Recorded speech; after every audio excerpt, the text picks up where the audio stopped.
किसी सियासतदान में जरूरत है कि हमारे प्रोग्राम बंद करें, हमें पर्चे दे, हमें अंदर डालें? अरशद शरीफ से जब बात हुई वो पाकिस्तान वापस आना चाहता था, उसको तो पाकिस्तान में रहना था। वो जान बचाने के लिए किसके डर से भागा? सब जानते हैं पाकिस्तान की एस्टैब्लिशमेंट या हमें कत्ल कर दे। है किसी सियासतदान में जरूरत? ये देखिए, यहां पे ट्रोलिंग की बात की गई कि ट्रोलिंग की जाती है। सियासी जमातें यही करेंगी ना। मेरा मौक़िफ़ एक सियासी जमात को पसंद नहीं है, ट्रोलिंग करेगी और क्या करेगी? यही करेगी ना। हुकूमत में आएगी तो मारने की कोशिश करेगी, उठाने की कोशिश करेगी, ऑफ एयर करने की कोशिश। ये गद्दारी और बगावत के पर्चे आपको लगता है कि सियासतदान करवा सकते हैं? सियासतदानों के पास इसका कॉपीराइट ही नहीं है। ये जो पर्चा है ना गद्दारी का, बगावत का, इसका एक कॉपीराइट होता है, वो सियासतदान के पास नहीं है। वो एक उस चरसी और भंगी के पास है जो आपके ऊपर पर्चा करवाएगा बैठ के किसी दूर दराज इलाके में। मैंने 8-10 महीने के ताल्लुक में इतनी तकलीफ महसूस की है, मैं अंदाजा कर सकता हूं कि उन्हें कितनी तकलीफ हो रही हो।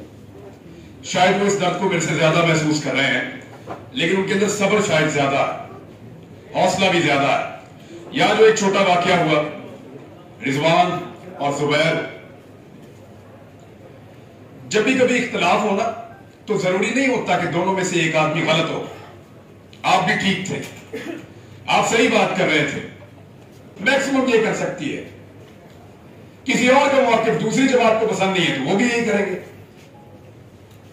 लेकिन अरशद शरीफ जो पाकिस्तान से बाहर गया तो उसकी ट्रोलिंग हमने खुद की थी। वो लोग यहां बैठे थे, इसलिए आपका दुख, आपकी तकलीफ जायज।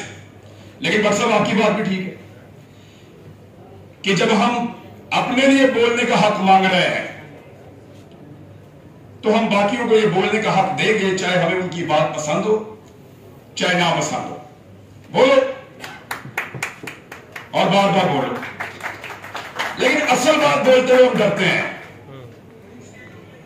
ये है सेंट्रल पॉइंट। हम सब इसके इर्द गिर्द घूम रहे हैं, इर्द गिर्द घूम रहे हैं। बिल्ली के गले में घंटी कोई नहीं बांधना चाहता। हम सारे सहाफी बैठे हुए हैं, आप में से बहुत सारे मेरे दोस्त, उन्हें मेरा मौक़िफ़ पसंद ही नहीं होगा। ये क्या कहता है? गलत बात है, पसंद नहीं है। समी इब्राहिम साहब की बात पसंद नहीं होगी किसी को, किसी को घुमन साहब की, भट्ट साहब की बात पसंद नहीं होगी।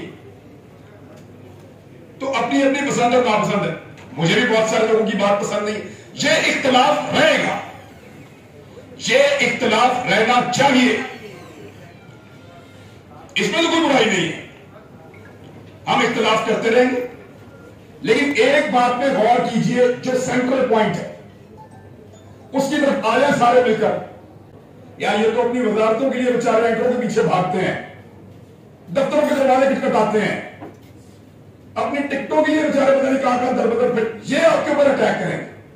इनकी सियासी क़यादतें आपके ऊपर अटैक करेंगी। मैं जानता हूं कितने बेचारे हैं बेचारे। ये जो साहब यहां पे आज तशरीफ लाए थे, इन्होंने एक टीवी प्रोग्राम के अंदर वो नुक्ता उठाया था जिसके बाद मेरे पे पहला मुकदमा हुआ था और फिर बहुत सारे हो गए, लेकिन उनकी बात भी हमने आज सुनी है। इसके ऊपर भी उसी नौयत का एक पर्चा हुआ था, इस शख्स के ऊपर भी। और उसको कौन देता है ये राइट? वो जिसके पास ये कॉपीराइट है ना, वो बहुत ताकतवर है, एस्टैब्लिशमेंट पाकिस्तान की।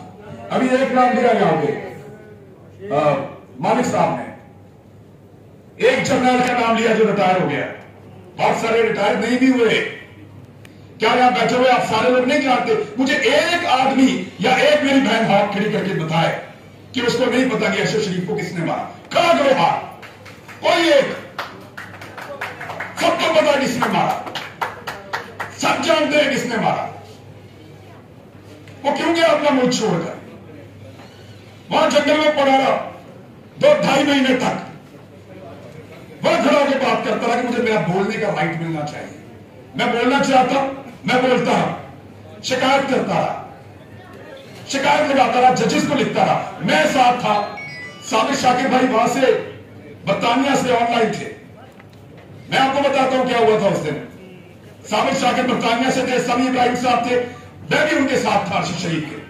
वो इतना बड़ा फाइल, वो पूरा एक मुलंदा बनाकर लेके आए थे, रिकॉर्ड। या जो सेनेट की कायमा कमेटी है उसके अंदर निकाले वो वीडियो देखें, अरशद शरीफ ने बताया उनको कौन मारना चाहता है। आप इंक्वायरियां करवा रहे हैं, जीआईटी बिठा रहे हैं, आप चाहते हैं इसके ऊपर और इंक्वायरी हो। वो अपनी जिंदगी में बता कर गया मुझे कौन मारने वाला है। निकाले वो वीडियो, उस दिन रिकॉर्ड हो रहा था, सब बताया था। साबिर शाकिर ने बताया कि उसको किसने धमकी लगाई कि मुझे जहाज के अंदर से उन्होंने कहा तुझे उतार देंगे और उतार के पाकिस्तान में लाके निशाने व्रत बना देंगे। पूछा उससे अहमद दुरानी क्यों है पाकिस्तान से बाहर, मुझ मिर्जा क्यों पाकिस्तान में बैठ के प्रोग्राम नहीं कर रहा। साबिर शाकिर पाकिस्तान वापस आने का इंतजार कर रहा, क्यों। और एक बात मैं क्लियर करूं, दौर चाहे इमरान खान का है, दौर चाहे पीडीएम का है या किसी और का दौर है, ये सियासतदानों की कोई औकात नहीं है। मीडिया उनसे आगे है मेरे ख्याल में। हम इतने बुज़दिल और इतने कमजोर नहीं है कि इनसे मार खाएं। जो सबसे ताकतवर और तगड़ा है मुकद्दस गाय, वो आपको टकरे मार रही है, वो आपके पीछे पड़े हुए हैं, पाकिस्तान की एस्टेब्लिशमेंट। मैं आपको एक चीज की मिसाल दे देता हूं। इमरान खान के दौरे हुकूमत में जिन सहाफियों के ऊपर कार्रवाइयां हुई, जिनको पकड़ा गया, मारा गया, आप जरा उनका एक लाइन के अंदर नाम तो लिखे। ये वो तमाम लोग हैं जिन्होंने एस्टेब्लिशमेंट के खिलाफ कोई ना कोई बात की थी। जो एस्टेब्लिशमेंट के खिलाफ बोला उसको मार पड़ी, उसका प्रोग्राम बंद हुआ। जो एस्टेब्लिशमेंट के अगेंस्ट किया उसके खिलाफ कार्रवाई थी। आज भी यही हो रहा है। कहते हैं हुकूमत को जो मर्जी को, हमें कुछ ना कहो। उनके बारे में बोलो कि वो छूट है, वो आप आसमान से उतर के आए हैं। भाई ये बात है, वो तो होनी है ना। अब तो लोगों की आंखें खुल रही हैं। यही हमें बहुत बड़ा, हम धोखे में रहे। मैं सीरियसली आपके सामने कह रहा। और बार बार ऐसा हुआ कि हमें लगा कि ये चीजें जो दिखाई जाती हैं या ये चीजें जो हम जानते हैं शायद ये ऐसे ही है, लेकिन बहुत घिनौने चेहरे सामने आए, बहुत सारे हकायक हमें पता चले। अब एक दूसरे का मजाक उड़ाने की बजाय असल मसले की तरफ आए। आप सबको भी एस्टेब्लिशमेंट ने मारा था, हम सबको भी एस्टेब्लिशमेंट मार रही है। अरशद शरीफ के कत्ल के लिए भी पाकिस्तान की एस्टेब्लिशमेंट जिम्मेदार है। 18 मुकदमे थे उस आदमी के ऊपर, गद्दारी के और बगावत के।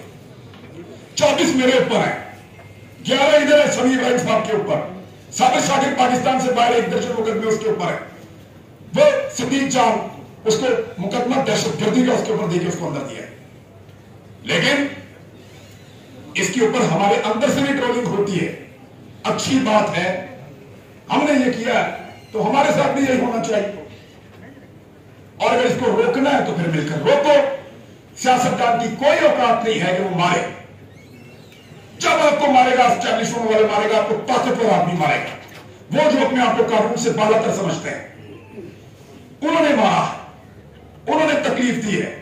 कैसे हो सकता है कि दूध, अभी सिंध की बात हम करते हैं, पीपल्स पार्टी जमहूरियत के सबसे बड़े चैंपियन, पूरे पाकिस्तान में से पर्चे खत्म हो रहे हैं, सिंध में से नहीं हो रहे।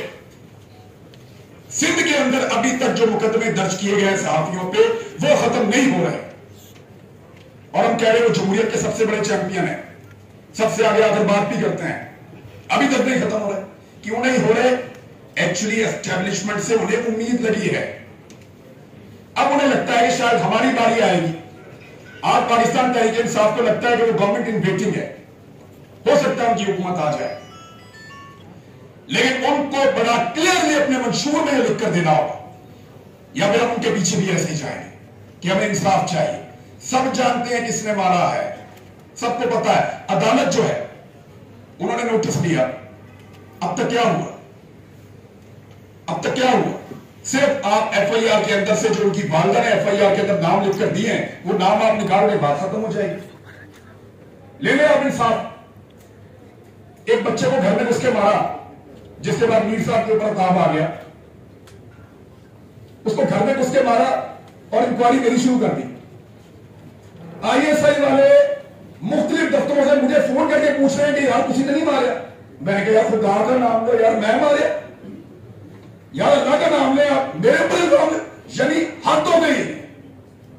मेरे ऊपर इंक्वायरी कर रहे हैं कि तूने मारा, पता भी है किसने मारा। पूरा पाकिस्तान जानता है, जब तक अकेले अकेले बाल खाते रहोगे सबों को फेंटा लगता रहेगा। ये आग आपके दरवाजे तक आएगी, हर एक के दरवाजे तक आएगी, और इस आग में आप सबको जलना पड़ेगा। एक साथ अगर आप इस लड़ाई को लड़ लेंगे तो शायद आप जीत जाएं। लेकिन जितना आप इस लड़ाई से भागते रहेंगे अपने अपने सर्वाइवल के लिए, आप नहीं जीत सकते।